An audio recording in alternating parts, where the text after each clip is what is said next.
आज के इस कार्यक्रम की अध्यक्षता कर रहे मेरे अनन्य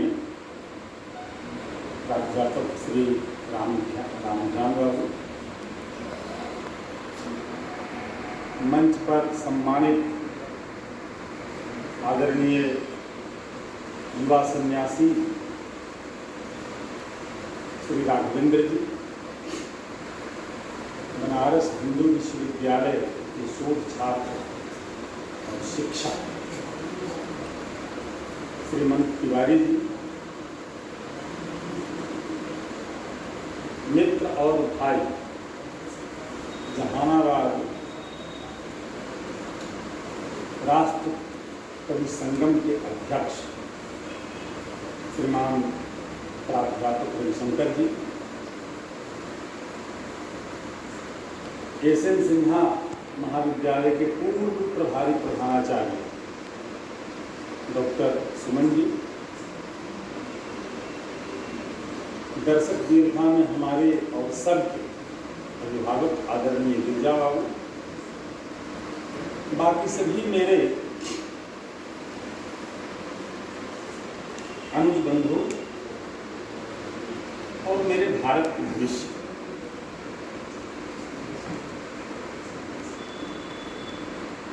बड़ी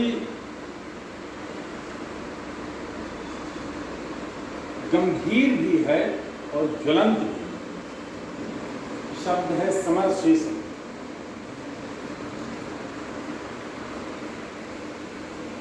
राष्ट्रकवि दिनकर की उक्ति है, सब लोग जानते हैं। व्यक्तिगत प्रकृति से मैं इस बात की शुरुआत करता हूं। जब मैं बिल्कुल युवा था, मन से भी और शरीर से भी, बाल बिल्कुल काले थे बिना रंगे हुए, उस समय 1983 ईस्वी में मेरे मन में एक भाव जगा था कि बिहार के हिंदी साहित्यकारों चुनिंदा के घर जाऊं, उनके पास जाऊं, ऐसा नहीं, उनके घर जाऊं, किन परिस्थितियों में वो बढ़े थे और कैसे उनकी प्रकृति इतनी ज्वलंत हुई, इसका आधार क्या है, आधारभूत व्यवस्था क्या है इसकी। तो 1983 में उसी दरमियान में बरौनी स्टेशन से उतरकर सिमरिया गया दिनकर जी के घर। मैं बेनीपुरी के यहाँ के घर भी गया, मैं आरसी प्रसाद सिंह के घर भी गया, मैं जानकी वल्लभ शास्त्री के घर भी गया, मोहनलाल महतो के घर, मूर्धन्य साहित्यकारों के, बिहार के लगभग 17-18। मिर्जापुरी खपड़े का घर 1983 ईस्वी, मिर्जापुरी खपड़े का घर, उनकी भाभी विधवा और उनकी बड़ी बहू विधवा, इन दोनों की उपस्थिति में उनके घर गया और उनके हाथ से चने की कढ़ी, रोटी और आम का अचार उनके यहाँ खाए। दोपहर लगभग 2:30। तब मेरे मन में एक बात उठी, उसी समय उठी कि जब मैं विद्यार्थी था तो मेरी जेब में 25 पैसे का एक सिक्का लगातार नहीं हुआ करता, तो निश्चित रूप से उस दिनकर नामधारी रामधारी के जेब में भी नहीं हुआ करता होगा।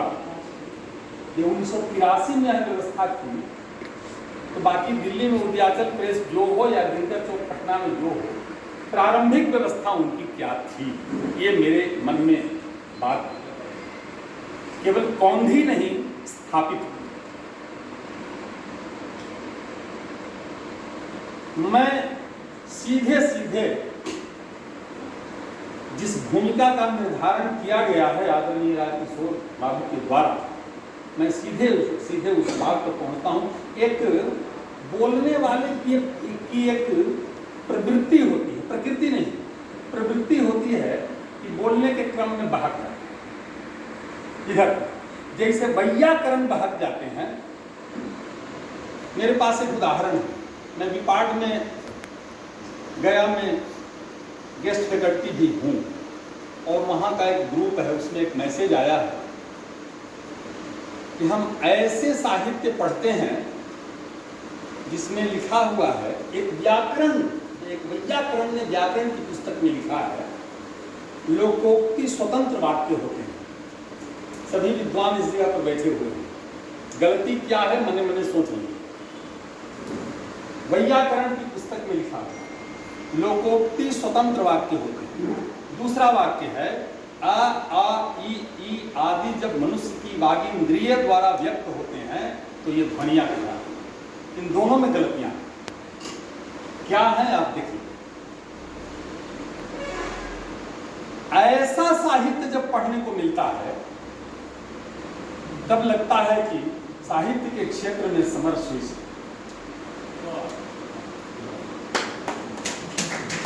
और इन्हीं साहित्यों को पढ़ करके जब कोई कमीशन में आता है, जब कोई पदाधिकारी आता है, तब लगता है कि व्यवस्था में समरशीर्ष। क्योंकि मैं भी बहक न जाऊं इसलिए कुछ बिंदु लेकर के मैं आया हूं निर्धारित करके, प्रॉक्सी नहीं है, कुछ ज्यादा न बोल जाऊं अथवा अतिकार न हो जाए। सामान्यतया विषमताएं सामाजिक, जिसकी चर्चा हमारे राजकिशोर जी ने की, सामान्यतया विषमताएं सामान्यतया मूलतया दो ही प्रकार की होती हैं। भौतिक जगत की विषमताएं और काल्पनिक जगत की भौतिक काल्पनिक जगत की विषमताओं की चर्चा में नहीं करूंगा, दिनकर जी का उससे अभिप्राय भी नहीं था। भौतिक जगत की विषमताएं दो प्रकार की होती हैं। पहला आर्थिक और दूसरा तंत्रात्मक। ये तंत्रात्मक विषमताएं उन व्यवस्थाओं से आती हैं जिसको हम पालिका कहते हैं, चाहे वो न्यायपालिका हो या विधान पालिका हो या कार्यपालिका। और आर्थिक विषमताएं कदम कदम पर देखने को, सुनने को, जीने को, रहने को मिलती है। कदम कदम।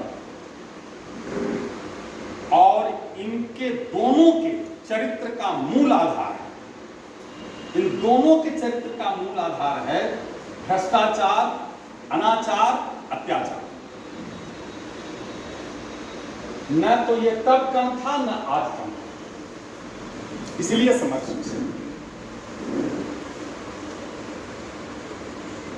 दिनकर का जो मूल वाक्य स्पष्ट कह रहा हूं, दिनकर राष्ट्र कवि हैं और केवल राष्ट्र कवि नहीं है।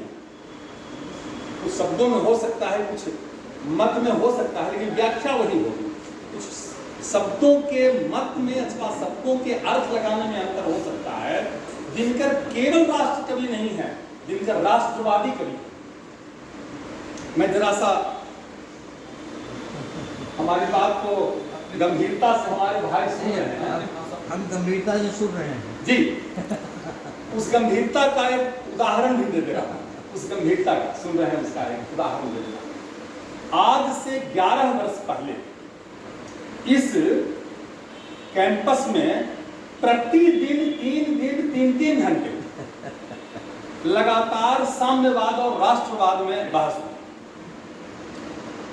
और दोनों वादों ने निष्कर्षतः यह स्वीकार किया कि जो मौलिकता है दोनों की, उसमें कोई डिफरेंस नहीं। मानवीय संवेदना के धरातल पर हम लोग वही हैं, मौलिकता के भेद संभव है। उसका जोर कहीं दिखाई दे राजनीति में, समाज में, परिप्रेक्ष्य में, अर्थ में, वो अलग विषय है। लेकिन जो मौलिक आधार है संगच्छध्वम संबद्धध्वम संभो मनांसी जानना, तो दोनों में कोई अंतर नहीं। समानता के सिद्धांत पर, साथ साथ चलने के सिद्धांत पर दोनों व्यवस्थाओं का प्रत्युत्पन्नता हुई है। चलिए अस्तु, एक वाक्य था, ये केवल मानसिक व्यवस्था। जब आचार के सामाजिक जीवन में आचार के भ्रष्ट होने से, आचार के अन होने से, आचार के अल होने से, अल शब्द कोई संस्कृत पढ़ने वाले होंगे समझते होंगे,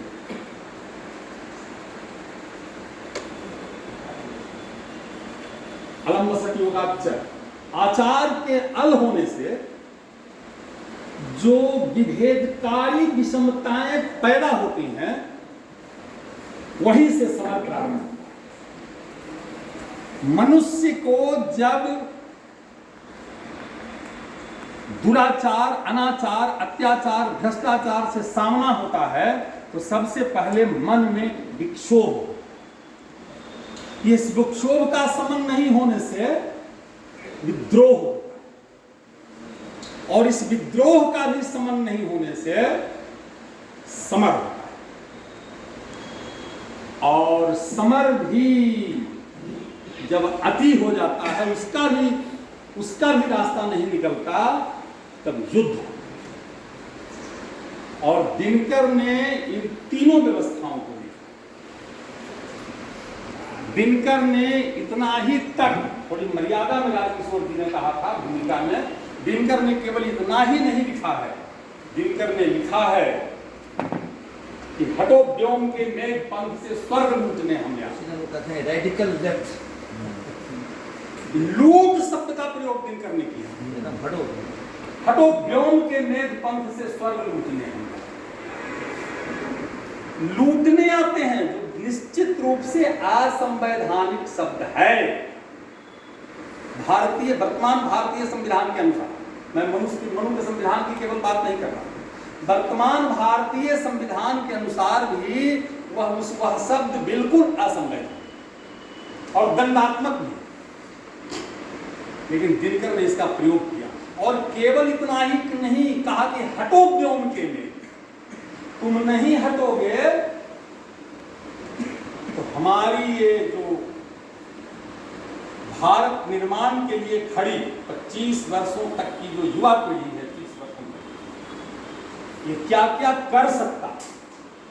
दिनकर ने यह भी लिखा कि यूस चंद्रमाओं को पकड़नी चाहिए। यदि पीयूष चंद्रमा ने रिजर्व कर रखा, हमारे लिए नहीं है, किसके लिए है? जानते हो, शास्त्री ने कहा है कि ऊपर ऊपर पी जाते हैं जो पीने वाले। यदि पीयूष केवल चंद्रमाओं के लिए है तो पकड़ के निचोड़ो, यह भी असंवैधानिक। और इतना ही नहीं, आत्मघाती व्यवस्थाएं भी असंवैधानिक है, और उसके लिए उत्प्रेरक, उत्प्रेरणा दोनों असंवैधानिक। परंतु उन्होंने कहा कि तुम स्वयं मरण के मुख पर चरण धरोगे, और जीना हो तुम मरने से नहीं डरोगे। केवल मरने के लिए कहा, मरने के क्रम में हम आत्महत्या, वो ओम भारती थी, उसके समान 14 मंजिले से कूद करके आत्महत्या करने जा रहे हैं? नहीं, हम चंद्रमाओं का पीयूष निचोड़ने के क्रम में, उन शब्दों का प्रयोग मैं नहीं करूंगा जो हमारे सहजानंद सरस्वती किया करते थे, सुन लो गौरांग महाप्रभु के, उस शब्द को मैं दौड़ उनकी गोलियों के शिकार भी हम हो सकते हैं, तो तुम स्वयं मरण के मुख पर चलो।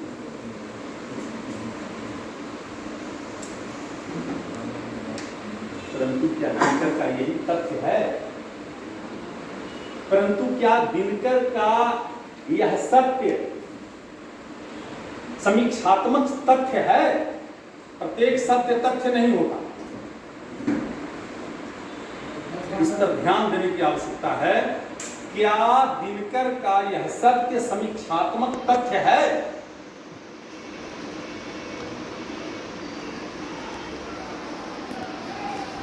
कैसे हो, क्या क्या हो सकता, गड़बड़ी कहां है?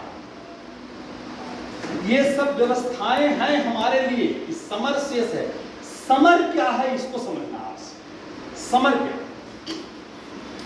समर यह है कि शांति नहीं तब तक जब तक सुखभाग न सलटा सके। कैसे सम हो जाएगा? इंजीनियरिंग पढ़ने वाला हल चलाएगा, जिसने आला लगा लिया, जो एम्स से चिकित्सक होके एमएस करके निकल गया, क्या वह, स्पष्ट कह रहा, क्या वह रेहड़ी लगाएगा? और यदि लगाता है तो यह व्यवस्था का दुर्भाग्य है। रेहड़ी पर वो आला रख सकता, तरबूजा नहीं। यह उसके एम्स का धर्म है जहां से वो निकला। क्या है? शांति नहीं तब तक जब तक सुखभाग न सबका सम हो। नहीं किसी को बहुत अधिक हो, नहीं किसी को कम हो। यहीं से संघर्ष प्रारंभ होता। इतनी चेतावनी दे दी उन्होंने। यही मूल आधार है समर का, जहां पहले संघर्ष होता है। मूल आधार है। जब तक मनुज का यह सुखभाग नहीं सम होगा, शमित न होगा कोलाहल, संघर्ष नहीं। हमको एक, अनिल जी को समर्पित कर रहा हूं, हमको एक विलियम ब्लेक की कविता याद पड़ रही है, लिटिल फ्लाई डाइव।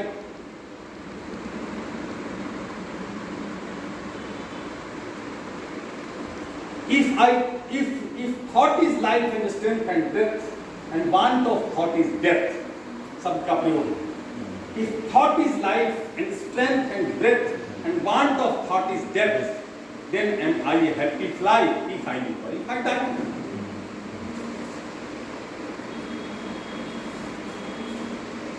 चिंतन की धारा जहां सूख जाएगी, जहां यह समझ में नहीं आएगा यह समर समित कैसे होगा, यह संघर्ष समित कैसे होगा, वहीं से समर प्रारंभ। जहां चिंतन, जहां इस इतनी बड़ी व्यवस्था में, इतने गंभीर चिंतन में, हमारे यहाँ जितने लोग यहाँ पर सुन रहे हैं, ये चिंतन की धारा के लिए सुन रहे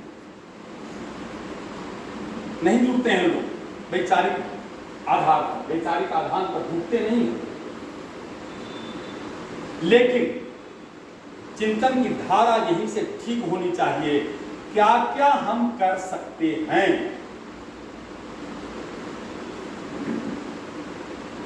हम कर क्या सकते हैं? ये समर जो शेष है अभी दूर नहीं हुआ है। यह मान लीजिए, क्या व्यवस्थात्मक विषमताएं दूर हो गई? क्या सत्तात्मक अहंकार बंद हो गया? हमने व्यक्ति का परिवर्तन करके देख लिया। अब मैंने एक कविता लिखी है, अपनी बात भी निज कवित्व कही लाग नमी का। देखा बीपी पीवी शेखर गौड़ा को गुजरालों को, ये मेरी कविता। देखा बीपी पीवी शेखर गौड़ा को गुजरालों को, और देश धर्म की ठेकेदारी का दम भरने वालों। देखा मंदिर मस्जिद की दुकान चलाने वालों को, दुनिया भर में विस्फोटों का जाल बिछाने वालों को, नगर शहर में धर्म पंथ की जाति रेला करते हैं और वर्ण भेद का जहर घोलकर शहर में चला। आज भी है, अब है नहीं, बढ़ रहा है, घट नहीं रहा। जैसे महंगाई बढ़ रही है वैसे भ्रष्टाचार बढ़ रहा है।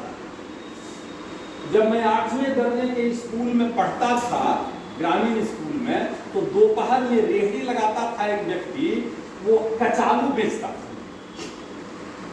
और वो कचालू 3 पैसे का और 5 पैसे का देता था। 5 पैसे का एक प्लेट, 3 पैसे का आधा, तो वो खा लेते थे, थोड़ा पानी पी लेते थे, भूख ठीक हो जाती।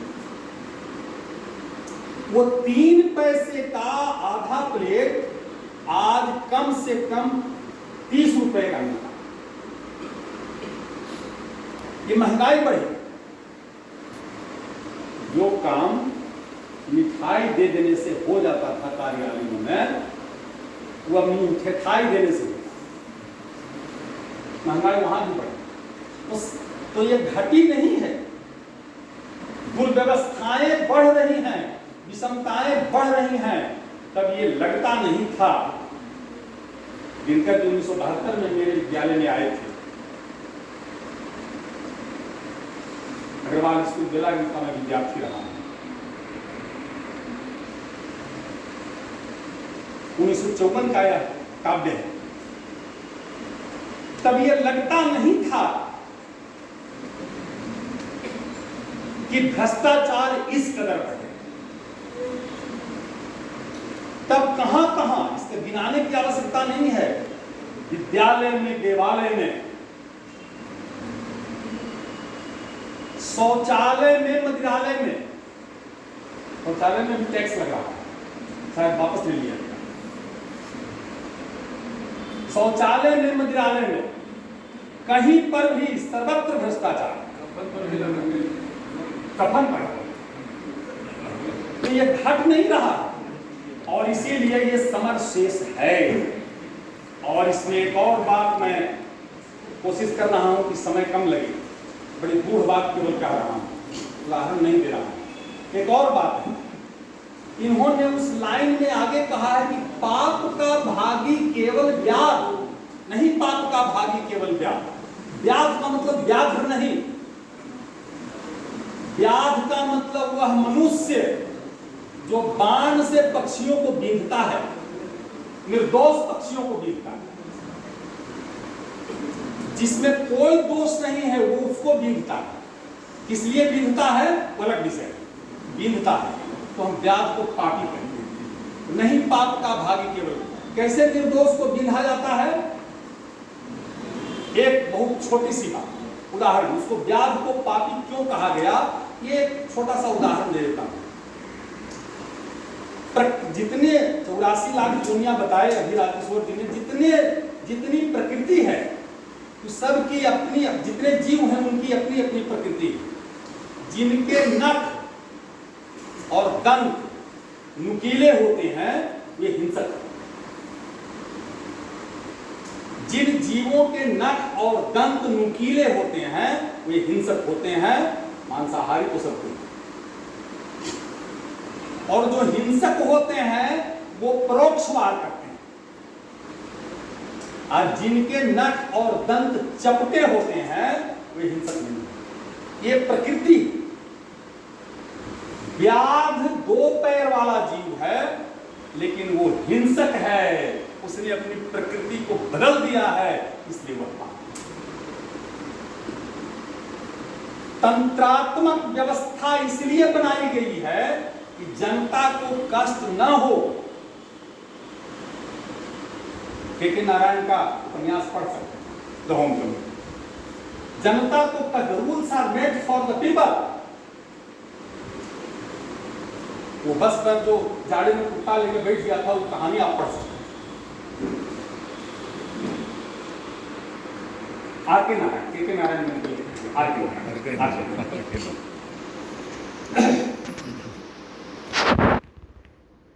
तो तंत्र में बैठे हुए जो लोग हैं वो इसलिए नहीं है कि आपको तंग करें, लेकिन उनकी प्रकृति यह नहीं है, प्रवृत्ति हो गई कि वो केवल तंग करने के लिए। अब बैठे नहीं हैं, बैठाए गए हैं। गोविंद नारायण सिंह बिहार के राज्यपाल हुआ करते थे 1986 ईस्वी में। गया बार एसोसिएशन में उन्होंने स्पीच किया था, मैंने सुना था, इसमें विद्यार्थी था, मैं निकल गया कि आप समझते होंगे, उनके बातें आप समझते होंगे कि मैं राज्यपाल हूं, सब कुछ देखने के लिए हूं, लेकिन मैं केवल देख सकता हूं, और यदि भर नजर देख लूं तो मुझे हटा दिया। करने की क्षमता कुछ नहीं, कर नहीं सकते। ये उनके बारे में गोविंद नारायण। तो जो तंत्र है उसको इसीलिए बैठाया गया है कि आप तंग हो। रामस्वरूप बाबू एक पजामा का शिक्षक हुआ करते थे हमारे स्कूल में, बहुत बचपन में, 7वां 8वां की बात कर रहा हूँ। उन्होंने कहा कि वो बिरहनी के दवाई जाना है, तो बताया कि बिरहनी के दवाई है बिच्छा। यदि बिरहनी काट दे तो लहरे लगल खूब, तो कुड़ी खा तो से अच्छा है कि बिच्छा से कटवा लो। अब बिच्छा के दंड से ज्यादा लहर तो बिरहनी भुला दो। तो तंत्रात्मक व्यवस्था में बैठाया जाता है तंत्र को, इसलिए कि नए नए प्रकार के उत्पीड़नात्मक व्यवस्थाएं खड़ी की जाए तो पुराना भूल जाए। आप इराक ईरान युद्ध की चर्चा कीजिए, आप रूस यूक्रेन युद्ध की चर्चा कीजिए, आप इजराइल लेबनान की चर्चा कीजिए, अपनी चर्चा में।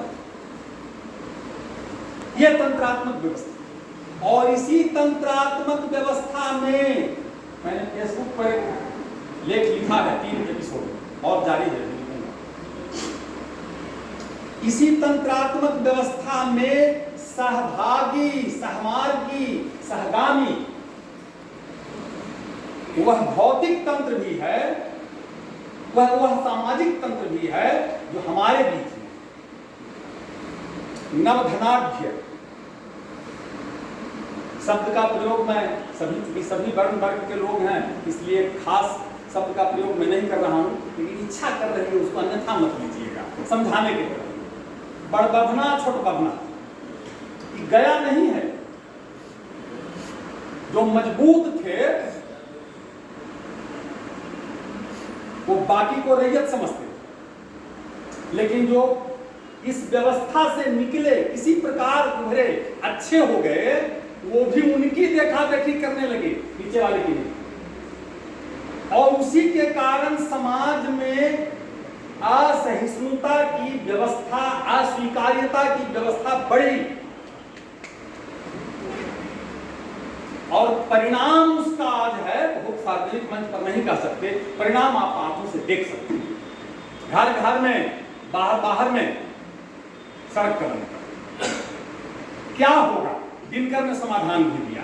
ये मैंने 5 मिनट में एक उदाहरण, दो उदाहरण मैंने दिए व्यवस्थाओं दोनों प्रकार की, आर्थिक तंत्रात्मक व्यवस्था को भी, सामाजिक तंत्रात्मक व्यवस्था, 2 उदाहरण। समीक्षा कीजिए, समीक्षा कीजिए, हम कहां पर हैं। 63 साल की उम्र वाला व्यक्ति सोचता है बाणसैया पर, जब कुछ करने लायक नहीं है, तब सोचता है अपने युवाओं के बीच में, कभी कभी अंतर पीड़ा बताता है, धर्मराज अपने को मत खाओ की तरफ ढेला, लगता है मैं ले ही जब को रन की। जब यह व्यक्ति युवा था तो इसने क्रांति क्यों नहीं, आज इतना लंबा भाषण क्यों दे रहा?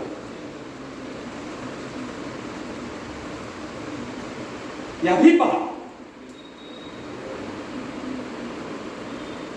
तब समरस, लगता है मैंने ही जब को रण की, तब समरस। खोजना, इस अवस्था में जाकर के खोजना, उस खोजने में भी दिनकर है। पापी कौन? व्याध पापी है, पेट उसका भूखा है इसलिए पापी, लेकिन उसके लिए व्यवस्था किसने नहीं सोचा। पापी कौन? मनुष्य उसका न्याय चुराने वाला, या कि न्याय खोजते विघ्न का शीश उड़ाने वाला? कौन पापी? कल समाचार बड़ा बढ़िया सुने थे, अखबार में भी, टीवी में भी, सब में 32 नक्सलियों बाकी दौड़ दो। काहे हुए, क्यों हुए? आप रिटायर कर गए हैं, 2 साल से 3 साल से अधिक आपका हो गया है, और पदाधिकारी आपको 3 बरस तक दौड़ा रहा है कुछ एरिया के लिए, तो पापी कौन? उसको यदि बाहर आने पर 4 जूता लगा दीजिए तो पापी कौन?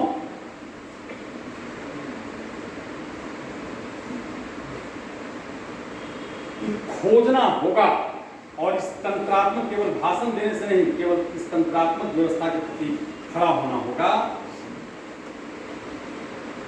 हमको इसके लिए तैयार रहना है। समाधान दिनकर नहीं दिया है, ढीली करो धनुष की, दिनकर नहीं समाधान, ढीली करो धनुष की डोरी, तरकस का कस खोलो। तरकस, कसने से ही तरकस होता है। तरकस का कस खोलो। किसने कहा युद्ध की बेला गई शांति से दूर? युद्ध और शांति में अंतर ही उन्होंने ही बताया। हिलो डुलो मत, हृदय रखते अपना मुझको पीने दो, यही शांति है। सभी इसी में जियो और जियो।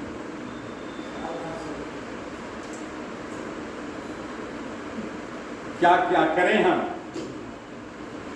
उन्हीं की दुहाई है, दूसरे की नहीं। उन्हीं की दुहाई है। समर शेष है, समर शेष है, उस स्वराज को सत्य बनाना होगा। अंतिम वाक्य है, समर शेष है, उस स्वराज को सत्य बनाना होगा, जिसका है ये न्यास, ये ट्रस्ट जिसके लिए है, जिसका है ये न्यास, उसे सत्वर पहुंचाना। जल्दी पहुंचाइए, नहीं तो कुछ उठने वाला शब्द लागू हो जाएगा। सत्वर पहुंचाना होगा। धारा के मग में अनेक जो पर्वत खड़े हुए हैं, भागीरथी गंगा की धारा में, धारा के मग में अनेक जो पर्वत खड़े हुए हैं, गंगा का रोग इंद्र के गजजो अड़े, गंगा का पथ रोक इंद्र के, सब विद्वान हैं, मैं अर्थ नहीं कहूंगा।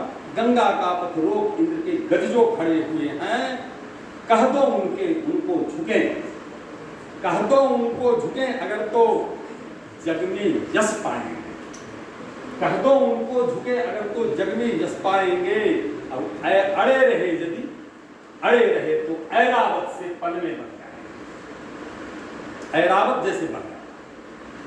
इसलिए समर शेष है, अहंकार इनको हर ना पाए। समर शेष है अहंकार। हम ध्यान रहे, वो शब्द का प्रयोग मैंने किया है, बड़वाहा पदाधिकारी, तंत्र में बैठे प्रधानमंत्री, मुख्यमंत्री, विधायक, तंत्र। समर शेष है अहंकार इनका हर ना बाकी है, वृक्ष को दंतहीन, अहि को निर्विष करना। अहि जब तक निर्विष नहीं होगा तब तक फुटकार मारना। इसलिए दिनकर के उस बात को हम याद रखें। पुनः सब दिनकर की ही बात, कहीं बाहर से नहीं, दिनकर की उस बात को याद रखें हमेशा, लगातार। शांति नहीं तब तक जब तक सुख भाग में सत्ता से हो, नहीं किसी को। अस्तु, यदि कुछ अधिक समय ले लिया होगा,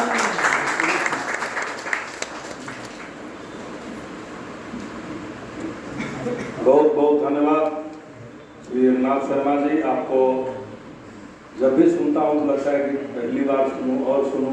ये कार्यक्रम है, समय की मर्यादा है। आपने सही कहा।